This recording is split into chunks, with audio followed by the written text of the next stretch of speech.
Bonjour, on vous présente aujourd'hui dans cette vidéo le CMAM. C'est un centre des musiques arabes et méditerranéennes, connu au nom de Najma Zahra.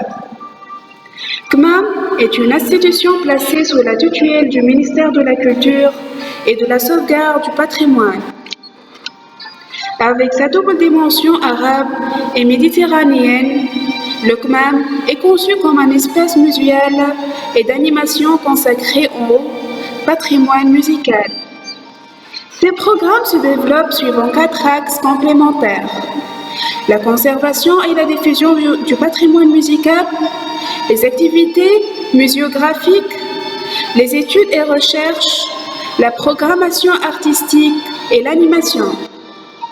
En plus des départements de l'animation et des études et recherches, le CMAM abrite la Phonothèque nationale, pièce maîtresse chargée de la collecte du patrimoine musical tunisien, en vue de le conserver, de le diffuser et de le mettre à la disposition des chercheurs en matière de musique.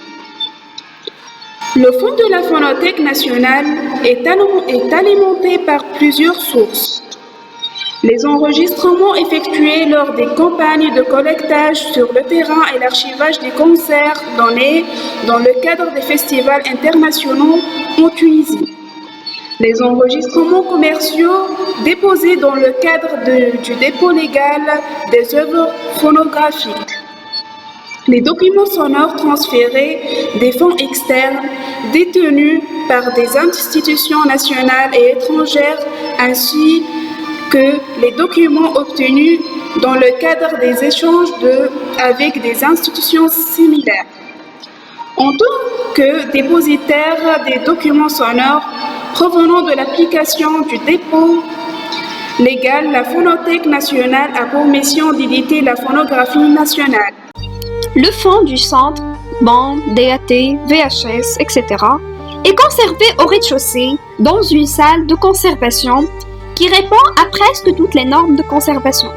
Climatisation et des boîtes spécialisées constituées d'une matière qui protège les supports des dégâts de l'eau et de la casse. Concernant la numérisation des fichiers audio, on distingue les supports suivants.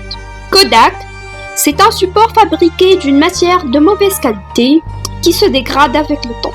BSF, qui est un support d'origine allemande. MPEX et les bandes magnétiques de 3 capacités, 78 tours par minute, 45 tours par minute et 33 tours par minute.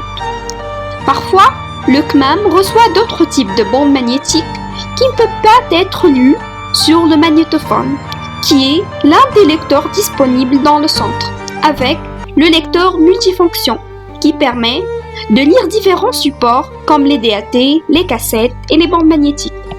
Et il utilise le logiciel Pro Tools, qui est un logiciel doté de 60 instruments virtuels et plugins de traitement audio d'une qualité exceptionnelle. Il permet d'enregistrer, modifier et mixer des fichiers audio avec des bandes originales au son fabuleux.